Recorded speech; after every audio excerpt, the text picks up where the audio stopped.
welcome to a new HCAM original series called Ed Talks. I am not Ed, and I am happy to be here on this first episode to introduce Ed, if you don't already know him, which you probably do, and to talk about this show, because this show is unlike any show that I've ever done in my history of community TV, which stretches back for a while. So this show is based upon Ed Harrow and the things that interest him and the things that he's involved with and all the experiences and all the friends and all the acquaintances that he's made during his time. He is one of those guys that whenever he comes in and we're talking, it's always interesting, and I often learn something new. So who knows what is in store for this series, but I do think it's going to be fun and perhaps exciting. Ed, thank you so much for coming in and doing this. This was a totally unexpected offer of substantial wealth that when we are done with this program, which might last a program or two, that Cheryl and I will be able to ride out of town with bulging wallets and pockets. I'm making that all up, unfortunately. You definitely are not here for the money. But you know, Jim and I talked, and we covered a lot of ground when he was pitching this to me, and I've had some interests, and I've made some approaches to some people already for things that I think would be interesting. I have an interest in history and things that have happened and how things have changed. And so I have two pitches going on right now to two different groups where I'm trying to get someone from, shall we say, long ago and talk about how they did it then and then today and how we do it today. And so right now we're doing this today, so I'm going to go back to Jim. Okay, so that's fantastic. I think we should start with why you're wearing the shirt that you're wearing, and let's talk about that.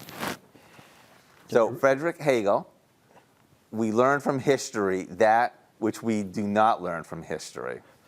What are you trying to say there? It's very true. And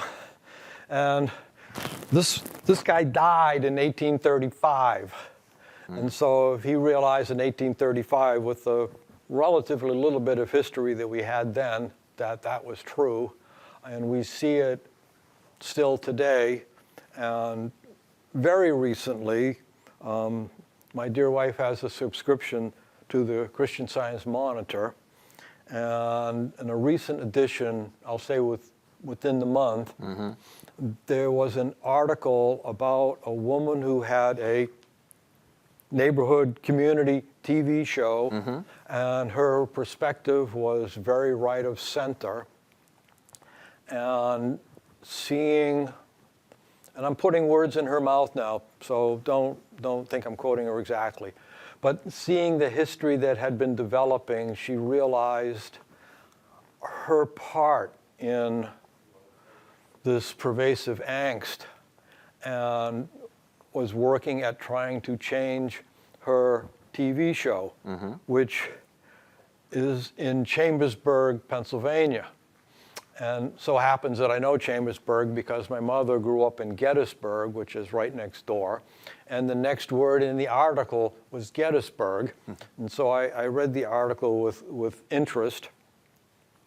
And part of the article addressed a protest at a Confederate monument on the Gettysburg battlefield. And if you've never been there, there are all the sorts of monuments that you would expect, you know, people on horses with all four legs on the ground or three legs on the ground or two legs on the ground, all of which have meaning. And so anyway, there was some kind of a protest going on.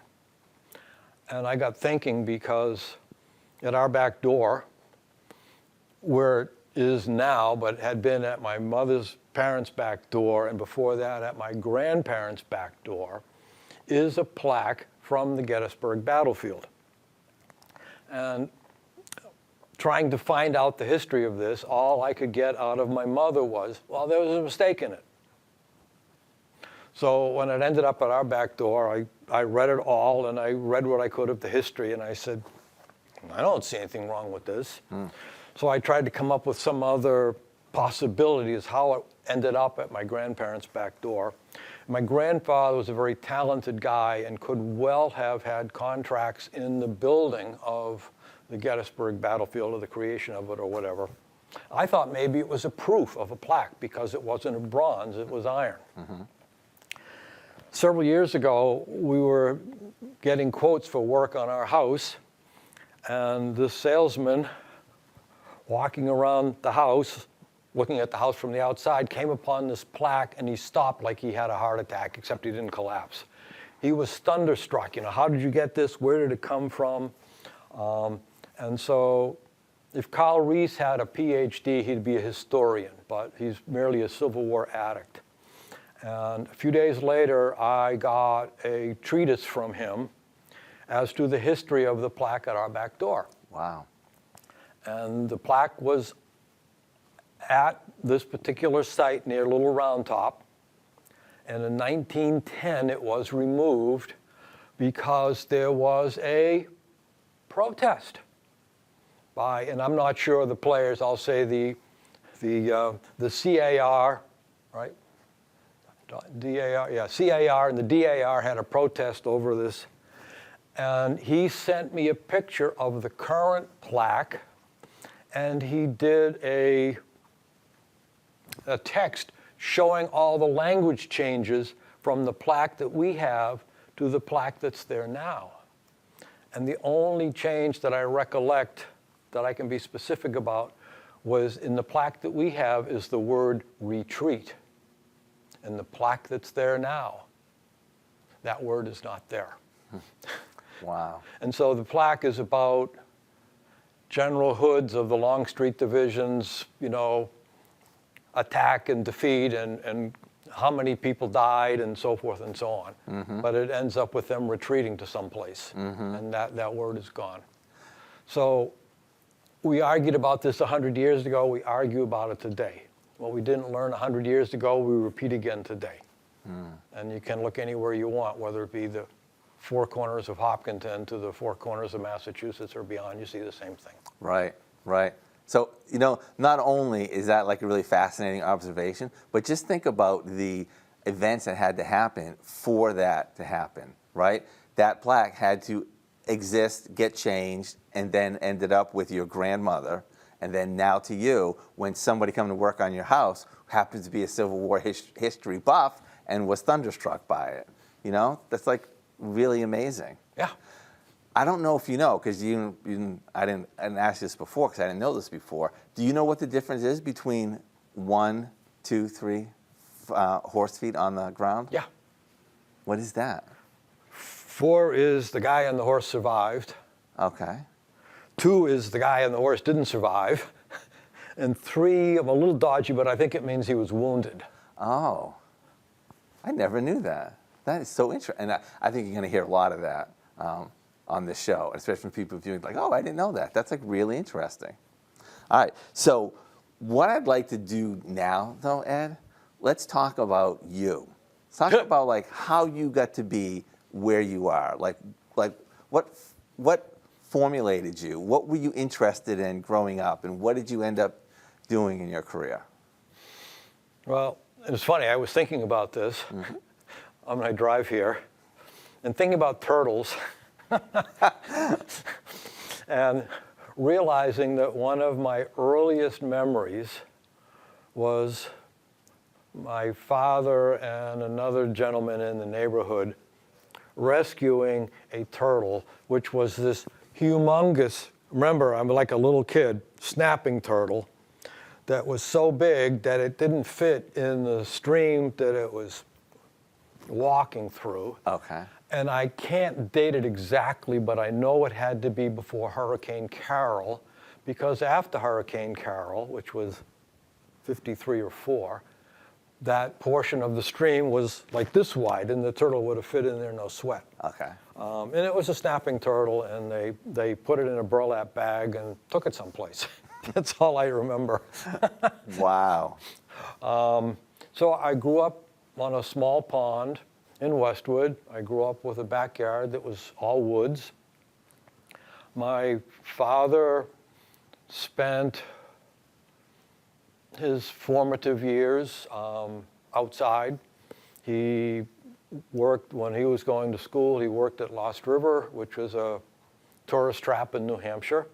And then he was with the U.S. Coast and Geodetic Survey. He traveled all over North America and shot a lot of film, which I think could be part of what we can maybe figure out how to show.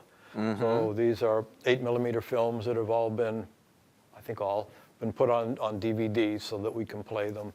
And they cover things like going skiing at Tuckerman's Ravine to either building or taking down or both Bilby Towers, which was a thing that they used in survey work back then to see over things. And they were a portable, relatively easily assembled device that was, I think, 108 feet tall. Wow. And it was basically concentric towers.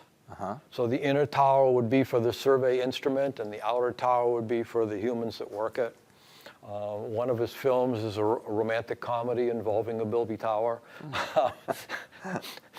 And that was filmed in Miamisburg, Ohio. And we can talk about it more if we do show that. Okay. He spent time in Alaska. I have film from him doing stuff in Alaska, and there's more amusing stories around that. So that kind of built, my beginnings of interest in outdoors and woods and stuff like that. A birthday book I got when I was 8 is Land and Water Trails, and it's like looking at footprints in the ground and figuring out who made them and stuff like that. Oh, yeah, yeah. And then I grew up sailing. My parents had first sailboat, went away with Hurricane Carol, and there wasn't much left. And then the second sailboat, we went as far south as New York City for the World's Fair, and as far north as just barely into Maine. And spent, a lot of time and vacations and made friends, lifelong friends, from people that we met sailing on vacations. And, it's sort of like your summertime when you're a kid at the cottage and you make friends with the other kids in other cottages. Well, when you're doing the same thing on a boat, and especially if your parents hit it off and you decide to go to different places together on different boats, you start to establish relationships. Right. And I was, so anyone who went to the party at 81 Hayden Row Street on Saturday night and listened to Don White and his reference to his book, Memories of a Sea Student, that would apply to me. And then I went on to Northeastern, where again I was a sea student. And my first real job was getting myself into the bicycle industry. My family has a long history of biking. My father's brother-in-law owned a bike shop in Melrose. I have film that was shot outside the bike shop, but I do not know who is my uncle. Okay. I do know who is my aunt, and she's in the film. And I did that for 10 years, and in that, I traveled over the US. I got to Australia, I got to France, the Netherlands, and the UK doing bicycle promotion, bicycle safety talks, things like that. One of the things that's probably not well known, that the term inattentional blindness was not a term that I knew, but anyone who's ridden on two wheels has had the experience of, yeah, they looked right at me and pulled out. And I survived that with a destroyed bike, broken teeth, and a scar on my face. My brother didn't survive that. So that got me into bike safety, in a bigger way. And then I went back to school and had my first date with my dear wife, which was, we were taking physics and calculus together, and I could tell that she was better in calculus than I was, and I could tell that I was got a better grasp of physics than she did, and I had this great idea that we needed tutoring help, and I had a childhood friend who was working on his PhD, And so I made us a date. So our first date was a tutoring date. And that would have been 1981 or 80, no, 81. And so we've been together ever since, and God, I may have, that would have been 1980. Mm-hmm. That would have been not 81, that would have been 1980. Okay. And we moved into Hopkinton in 1981, bought our house, and the house that Mike Shepard's father built, that Mike Shepard grew up in. And so one of the really neat things that Mike Shepard's father did on the house, unfortunately, we had to get the house re-sided, and the attic vents on the gables on the end were the things that he made. And they were clapboards, and they were bowed, and they were angled. And I, unfortunately, if I have a picture of it, it's only by happenstance.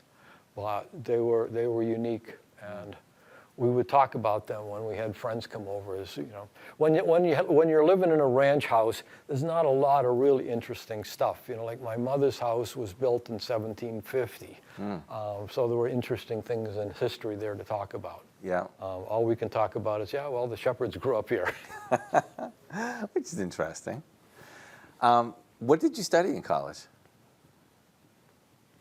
Well, my BS is in business, of which I was a great failure, because it was not very interesting. Okay. But, you know, when you don't know what you want to do, my father said I should be a teacher. My mother was a teacher. And my father would say that he was not a teacher, which I could agree. And yet, when I think about what I actually ended up doing, because after my 10 years at Raleigh Bicycles, which involved a lot of, in essence, presentation and teaching, Yeah. then I went on into cryogenics, where I had no background, very minimal background, and ended up doing all of the technical training classes and did some films and stuff like that in cryogenic, cryopump technology and the uses of cryopumps and things like that. And this is a topic that I hope to engage with another member of the community who has signed on to do it. We have to work out the details. But we're going to have an engaging talk in the world of cryogenics. How engaging it's going to be, I don't know. He, I believe, no longer has, and I no longer have, stuff that we use to do cold show demonstrations with school kids and things like that. But I do have access to some. And the question then would be, you know, we would need to get access to liquid nitrogen. But I love doing cold shows. And the last cold show I ever did, it was in June. Okay. And I asked, you know, I'd always come into these and I'd always ask, you know, what are people interested in? What do they want to do? And the kid said, can you blow up the school? And I looked at the teachers and they said, can you blow up the school? And I said, well, I'm going to need some stuff. And they supplied it. And so we had a trash barrel with a lid, big trash barrel like that. Yeah. And I needed a screw top soda bottle, plastic. Okay. And they produced that. And I explained what was going to happen. So I filled the plastic bottle up partially with liquid nitrogen, which is 320 degrees below 0 Fahrenheit, and screwed the tap on tightly, put it down in the trash barrel, and put the lid on. Whereupon everybody forgot about it. Okay. Until it went bang. And there was considerable excitement. And one of the great things I love to get would be notes from kids after class. And the one was, here's the classroom, and there's kids sitting there, and here's the window, and here's the street, and here's the house across the street. And coming out of the barrel is boom, and a word balloon from across the street is, what was that? And that was the last cold show I ever did. All right. Hey, you mentioned very briefly in passing that you went to at least one World's Fair. Yeah. Can you tell me like what that was what that was like? So we went down on our boat.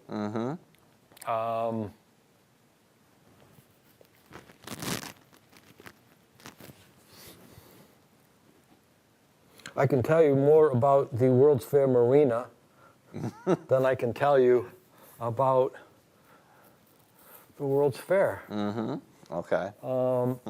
I think, I'm pretty sure that I'm correct here, that went to a pizza joint, and the guy's throwing the pizza up in the air, Yeah. and he got a little carried away, and the pizza went over the back of the oven and landed on top of the oven. I think that happened at the World's Fair. And actually, I don't even know if they still go on. I don't remember hearing about one recently. Yeah. So Okay.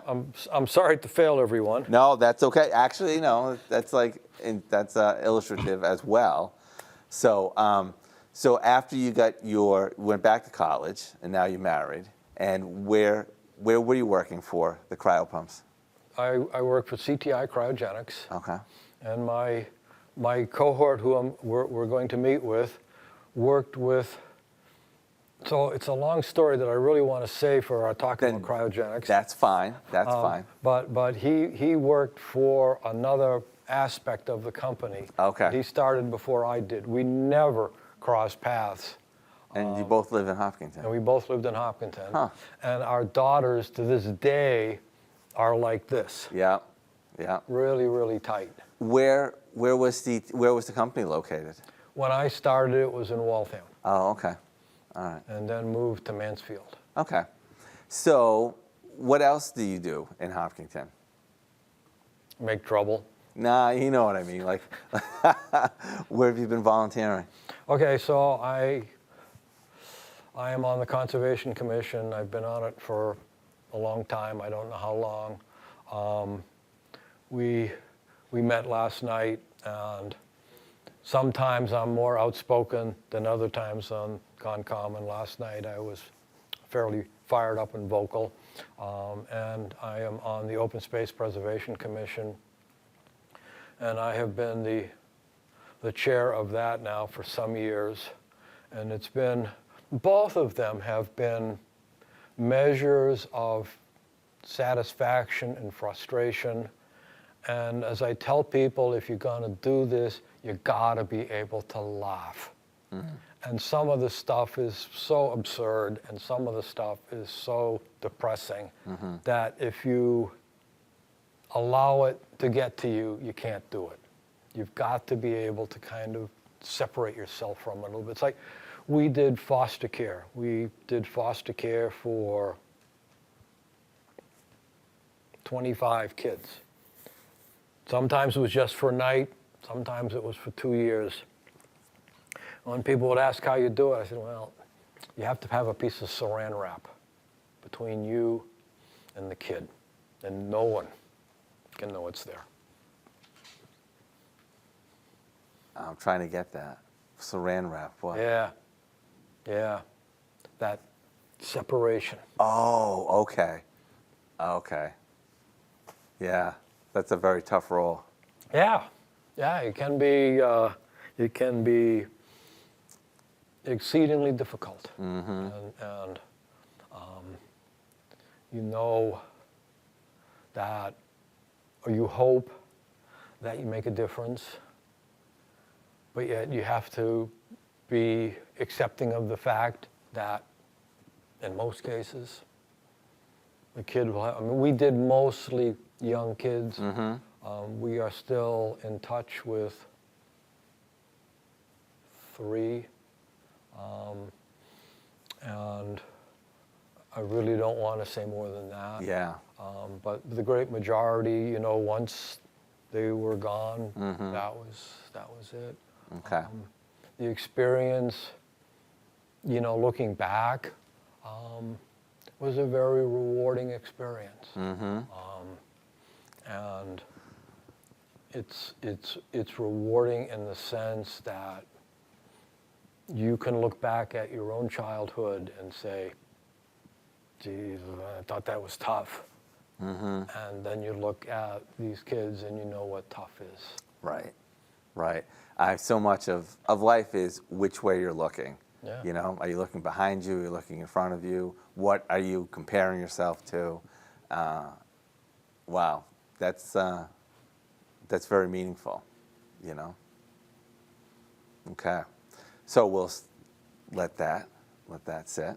Are those the two committees and boards that you volunteer on?